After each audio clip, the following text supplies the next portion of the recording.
자, 계약 성립인 320페이지입니다.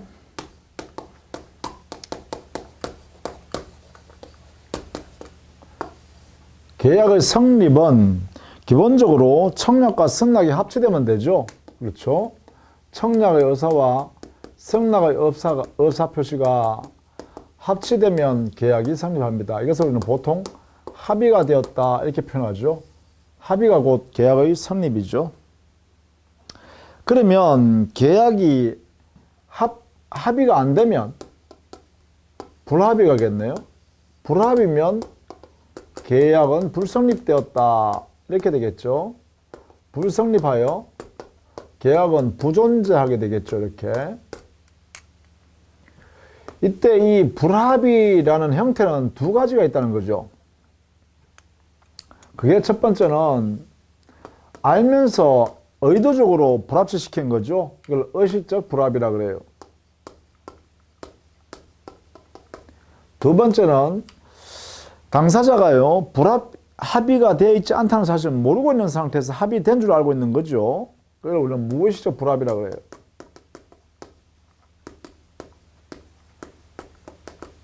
이 두 가지 다 모두 계약은 불성립하게 되는 것이죠. 지금 무효와 다르다 알아두시면 되겠죠. 그래서 다음 페이지 321페이지 보면 이 무의식적 불합의하고 착오는 구별해야겠죠.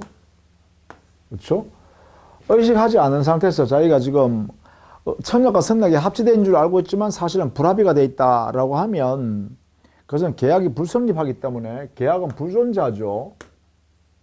따라서 무효가 아니에요. 착오의 의사표시라는 것은 이것은 한 개의 의사표시 안에서 문제예요. 즉 의사와 표시행위가 불일치하는 이 사실을 모르고 있는 거죠. 이걸 이제 착오라 그래요. 그런데 이게 무의식적 불합의라고 하는 이것은요, 이 두 개 이상의 의사표시인 청약과 승낙의 의사표시가 이것이 불일치하는 것을 모르고 있는 거죠. 그래서 이것은 의사표시 사이에 불일치고요. 이것은 의사표시 안에서 의사하고 표시 행위가 불일치하는 거죠. 그래서 여기는 법령이 자체가 부존재, 불성립하기 때문에 무효 이전 단계예요. 그러나 착오에 의한 의사표시는 취소할 수 있죠. 이 말은 취소하기 전까지는 유효 상태다. 그렇죠? 이런 면에서 차이가 있는 거다. 그죠? 그래서 이 두 가지는 구별돼야 한다. 뭐 이런 이야기입니다. 자, 그러면 계약을 성립해서 우리가 알아둬야 될 게 뭐냐라고 하면 첫 번째, 성립하는 모습과 효력이 발생하는 시기입니다. 자, 이게 가장 기본입니다. 계약을 성립하는 모습에 따라서 효력 발생 시기를 정리해 두셔야 합니다. 일단 먼저 그러면 먼저 성립하는 모습은 기본적인 게 뭐냐? 청약의 의사표시와 승낙의 의사표시가 합치됨으로써 계약이 성립하는 거죠. 요게 첫 번째입니다. 승낙의 의사표시에 의해서 계약이 성립하는 건데 이때 효력 발생 시기는 승낙의 의사표시가 효력이 발생해야 계약이 성립해요. 왜냐하면 상대방으로부터 청약을 받았어요. 그럼 이 청약을 받은 당사자가 승낙의 의사표시가 드디어 효력이 발생해버리면 계약이 체결돼 버리는 거죠. 그래서 여기는 핵심은 여기 있습니다. 승낙의 의사표시가 언제 효력이 발생하느냐. 그래서 이게 효력 발생 시기란 것은 곧 계약의 성립 시기이기도 하죠. 그래서 계약의 성립 시기, 효력 발생 시기, 이것은 결국은 승낙의 의사표시가 승낙이 효력이 발생하는 때,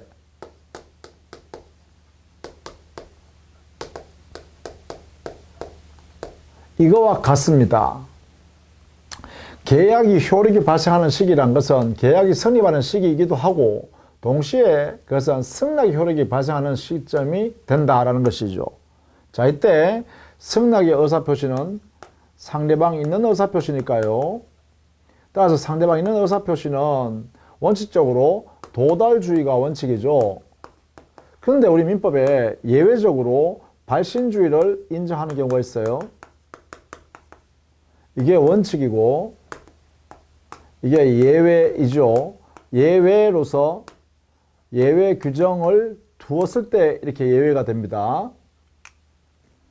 자, 그러면 예외가 있는가라고 보면 청약과 승낙에 의한 계약의 성립 시기 또는 효력 발생 시기 또는 이 승낙이 효력이 발생하는 시점에 대해서 발신주의를 취하는 예외가 있다라는 거예요. 이게 민법 531조에 있어요. 그 내용을 보니까 계약 성립의 모습이 격지자 사이에 이루어지는 계약일 때요.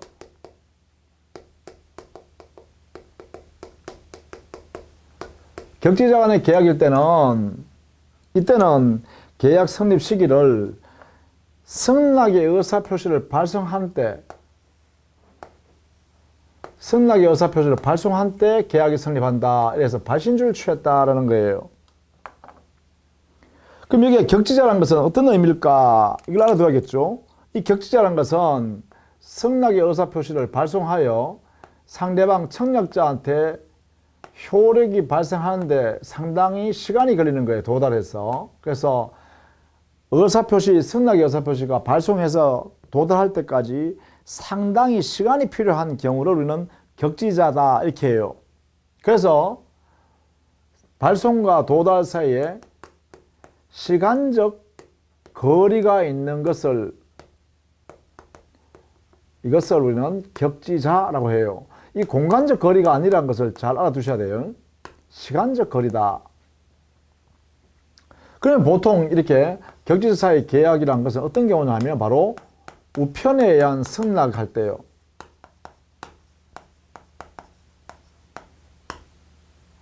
우편에 의해서 승낙 의사표시 할 때는 우편이란 것은 아무리 빨리 가는 거라도 오늘 아침에 발송해도 오후 돼야 도달한다는 거예요. 내가 발송하자마자 효력이 발생하지 않는다는 거죠. 즉 도달할 수 없다는 거죠. 그래서 우편에 의한 승낙 의사표시를 하게 되면 대부분은 이게 격지자 간의 계약이라고 할 수밖에 없다는 거죠. 그렇다면 이때요. 우편에 의한 승낙에서 계약을 체결한다라고 하면 어떻게 돼요? 발신주의가 적용된다 이 말이죠. 그 말은 뭐냐? 승낙 의사표시를 만들어서 우표를 붙여서 우체통에 딱 집어넣거나 거기에 우체국 직원에게 딱 내밀 때 그때 뭐가 된다고요? 발송이 이루어졌잖아요. 그때 계약은 체결됐다 이런 이야기입니다. 자, 여기에 격지자 사이의 계약 예외 규정이 있다는 것이죠. 그러면 나머지는 뭐예요? 나머지는 여기 들어가는 거죠. 도달주의. 즉 이 승낙 의사표시가 청약자한테 도달하게 되면 그때 효력이 생긴다 이 말이잖아요. 도달주의. 그러면 이 도달주의에 적용되는 그러한 계약을 뭐라그냐? 서로 얼굴을 마주보면서 대화하는 사람 사이의 계약이다 이렇게 표현합니다. 이렇게. 그래서 대화자 사이의 계약 이렇게 표현해요. 그래서 대화자 사이 계약은 주로요 뭐 전화로 하는 경우도 되죠.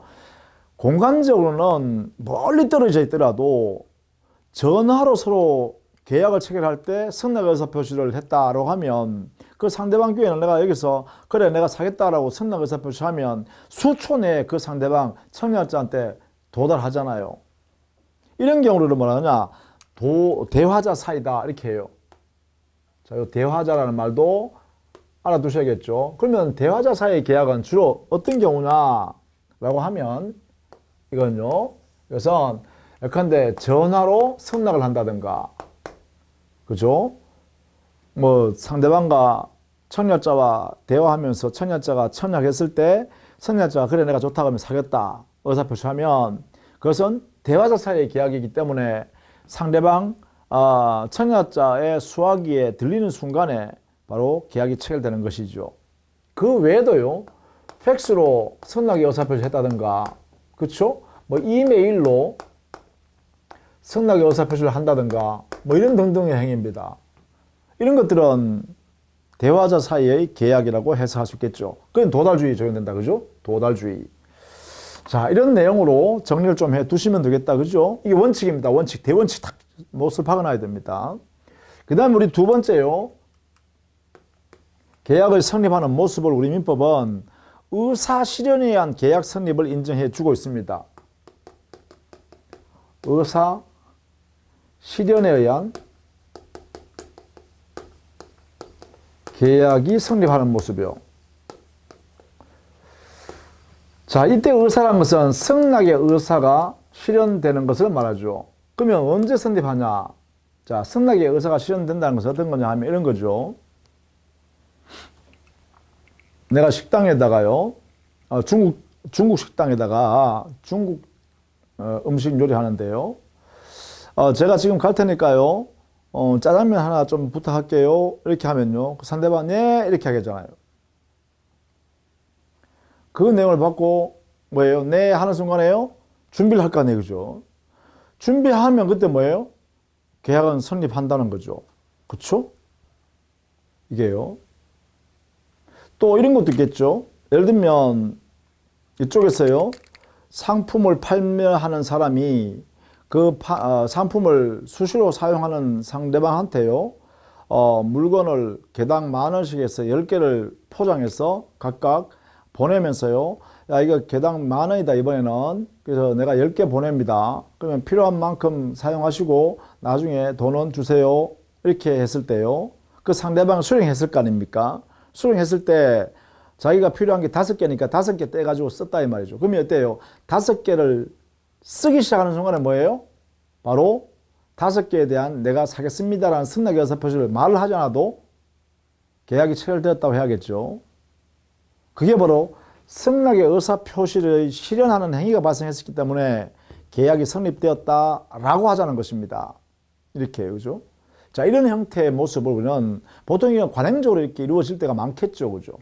그래서 별도로 우리 민법에 보면 의사표시를 요하지 않는다든가 관행적으로 옛날부터 반복적으로 해왔다든가 할 경우에는 굳이 의사표시가 없고 승낙에 가름하는 행위를 함으로써 실현행위가 이루어지고 그 실현행위가 이루어지는 순간에 계약은 체결됐다고 하자. 이렇게 하는 내용이에요. 그리고 우리는 의사 실현에 의한 계약 성립을 하고, 그럼 이거는 언제 계약이 성립하죠? 이것은 바로 이 의사 실현하는 사실이 있는 때입니다.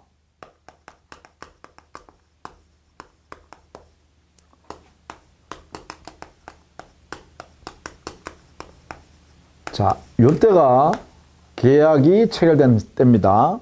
그쵸? 사실이 있는 때예요. 안 때가 아니에요. 청약자가 안 때, 이게 아니라는 거죠. 그 사실이 그냥 있게 되는 순간에 계약이 체결되어 버린다라는 것이죠. 그 계약이 체결된다는 것은 급부이행의 채무 내용이 채무가 발생해 버리는 시점이에요. 그죠? 그게 바로 효력 발생 시기죠. 그 계약 성립 시기는 곧 효력인 채권 채무 관계가 발생하는 시점이기도 하다라는 걸 꼭 알아두셔야 돼요.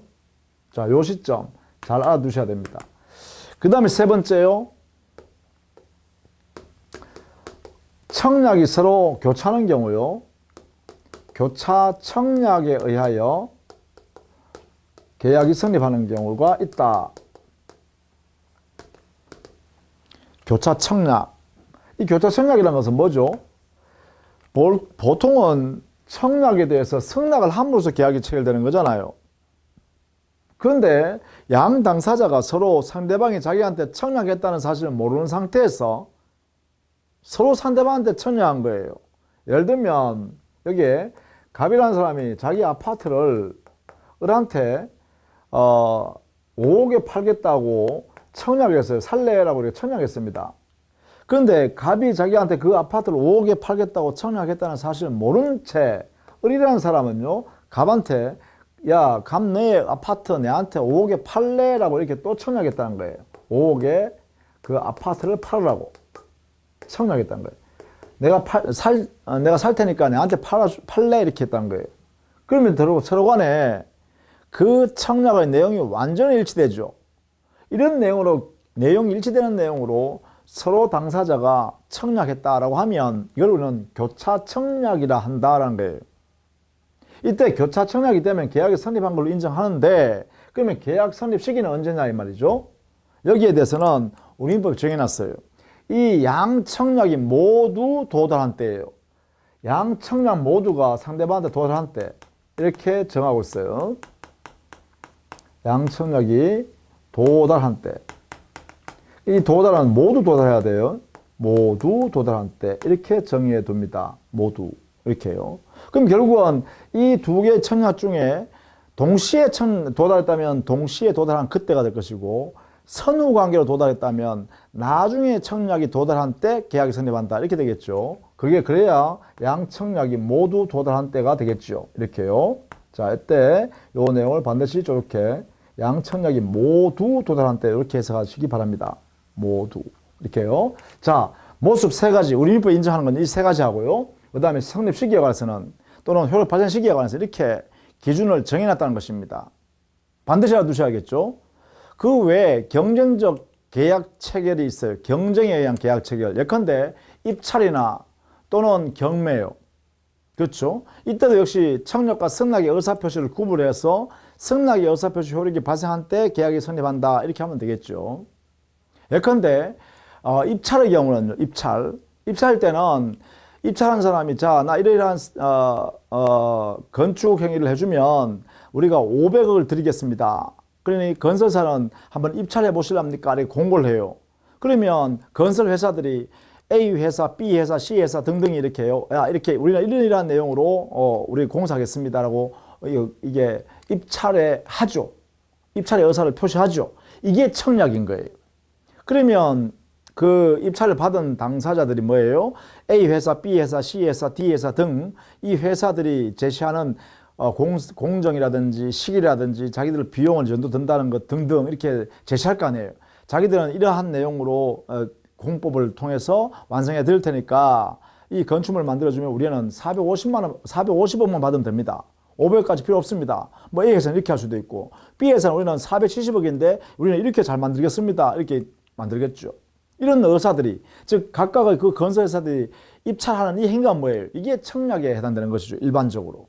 그러면 그런 A, B, C, D 이런 건설회사 입찰 내용을 쭉 보고 입찰을 붙인 당사자가 그 내용을 심사한 다음에 그러면 그 중에 B 회사가 가장 좋겠다. 500억 미만이고 동시에 그 요구하는 모습의 그 건축물이 제대로 만들어지겠다. 그렇게 되면요, B 회사를 낙찰하겠죠. 이때 이 낙찰하는 행위가 바로 뭐가 돼요? 이게 승낙이 되겠죠. 그때 계약이 체결된다 이런 얘기입니다. 그래서 이렇게 경쟁적으로 계약을 체결할 때에는 누구의 의사가 청약인가를 잘 이해하고 누구의 의사가 승낙인가를 잘 판단해야 됩니다. 청약이라는 것은 그러면 우리가 알아야 되겠죠. 어떤 것인지 또 승낙이라는 것은 어떤 것인지 알아야겠죠. 그래야 일반적으로 청약과 승낙의 계약이 성립하는 걸 알 수 있겠죠. 그래서 지금부터는 자, 이러한 모습과 효과 효력 발생 시기를 배웠으니까 청약의 내용과 승낙의 내용이 어떤 것인가를 보겠습니다. 자, 그것이 우리 교재에는 321페이지에 정리되어 있어요. 자, 먼저 거기에 청약이라 하면 해서 청약을 먼저 설명하고 있죠. 자, 청약 정리해 보죠. 청약의 의사표시. 자, 먼저 청약이 되기 위한 요건이 있습니다. 그 요건에 보면 청약자는 특정인이죠. 특정인인 청약자가 청약의 의사표시 내용이 있어야 되겠죠. 의사표시 내용. 이 표시 내용은요, 반드시 구체적이고 확정적인 일방적 의사로서 표시해야 됩니다. 이렇게 구체적이고 확정적이며 일방이 마음대로 만들어서 만들어내야 한다 이렇게 됐죠. 이런 경우에 우리는 청약의 의사표시라고 한다 이런 이야기예요. 자, 그 다음에요, 이걸 기본적으로 하고요. 다만 여기 조심해야 될 게 구체적이고 확정적인 의사표시가 아닌 개념으로 청약이 아니지만 청약을 하라고 유인하는 행위가 있어요. 이걸 청약의 유인이라 하는데 청약의 유인은 의사의 통지로서요. 이거는 의사표시가 아닙니다. 의사의 통지로서 상대방으로 하여금 자기에게로 청약해달라고 하는 거예요. 당신들이 보고 이런 내용을 내가 하려고 하는데 청약해 줄래? 그럼 내가 승낙을 내가 하겠다. 이렇게 할 때 이걸 우리는 청약의 유인이라 그래요. 그래서 우리 교재에 보시면 322페이지에 가면 청약과 청약의 유인을 구별해 놨습니다. 이 청약은 의사표시죠. 이 표시행위가. 그렇죠? 의사표시인 내용이고요. 여기는 의사의 통지인 내용이에요. 이렇게. 요 두 개를 구별할 수 있어야겠습니다. 구별. 그래서 여기에 보시면 322페이지입니다. 제일 위에 보면 청약과 청약 유인 구별해 놨습니다. 청약의 유인은 대부분이 뭐예요? 구인 광고라든지 주택 임대차 광고라든지 상품 목록을 배부한다든지 기차 시간표를 게시한다든지 이런 것들이 뭐예요? 그게 바로 청약의 유인이죠. 그래서 그걸 본 사람들이 내가 의사표시할 때 그게 의사표시란 거죠. 이렇게요. 자, 그런 면에서 청약과 청약 유인은 구별할 수 있어야 되겠고, 이러한 청약의 내용으로 표시하게 되면 청약의 효력은요, 첫 번째 발생 시기는 당연히 청약은 이 의사표시가 상대방이 있는 의사표시고, 이때 상대방은 특정인일 수도 있고 불특정 다수인일 수도 있습니다. 다 좋습니다. 그러니까 발생 시기는 상대방이 있는 단독행위니까 상대방에게 도달해야 한다라는 도달주의가 적용됩니다. 여기는 예외가 없습니다. 그 다음 두 번째, 그 청약의 효력은요, 효력의 발생 시기가 이렇게 도달하면 효력이 발생하는데 그 내용은, 효력의 내용은 청약한 사람은 마음대로 철회할 수가 없습니다. 이게 뭐냐면 청약에는 구속력이 발생한다라고 하고 이것을 철회할 수 없는 성질이다 해서 비철회성이다 이렇게 해요. 기본적으로 구속력이 발생한다는 것이죠. 그리고 그 구체적 내용은 청약을 받은 상대방이 승낙함으로써 계약을 체결할 수 있는 자격을 그 상대방이 갖게 되죠. 그래서 이걸 뭐하냐면 상대방에게 승낙할 수 있는 자격을 적법하게 부여한다 해서 승낙 적격을 실현해 주는 거죠. 승낙 적격이 생깁니다. 상대방에게요. 그래서 이 두 가지 내용이 청약의 실질적 효력이다 이렇게 해요. 보통 승낙 적격은 승낙할 수 있는 기간을, 요 기간 동안만을 승낙 적격이 인정되는 기간이죠. 그래서 승낙 기간이 바로 곧 승낙 적격이 갖는 기간이다 해서 같은 내용으로 볼 수 있습니다. 이 승낙 기간은 것은 결국은 뭐예요? 청약이 유효한 상태로 두는 기간이죠. 그래서 청약의 효력 기간이기도 합니다. 이게 바로 승낙할 수 있는 적격한 자격을 부여하는 것이죠. 그래서 청약에 받는 사람만이 승낙할 수 있는 자격이 생깁니다라는 뜻입니다. 그래서 승낙 적격의 실질적 효력이다 이렇게 되겠죠. 그래서 우리 교재에도 보면 323페이지에 보면 거기에 니은에는 청약의 구속력 철회할 수 없습니다라는 기본 원칙을 설명해 놨어요. 그 다음에 디귿에는 승낙 적격이 있죠. 승낙 적격 이걸 디귿에 만들어 놨습니다. 그 내용은 청약을 할 때 승낙 기간을 정하는 것은 청약자가 정합니다. 이렇게 청약자가 정해서 승낙 기간을 정해서 하면 그 승낙 적격이 상대방한테 생긴다는 것이죠. 이렇게요. 자, 이런 내용이 바로 청약에서 나오는 것이다. 그럼 승낙은 어떻게 되냐? 여기에 승낙을 하게 되면 계약이 체결되죠. 따라서 승낙은 청약자에 대하여, 특정인인 청약자에 대하여 의사표시하는 상대방 있는 단독행위입니다. 그죠? 상대방 있는 단독행위가 의사표시다. 그죠? 의사표시. 이렇게 되겠죠? 이렇게. 자, 그러면 승낙의 요건은 324페이지에 보시면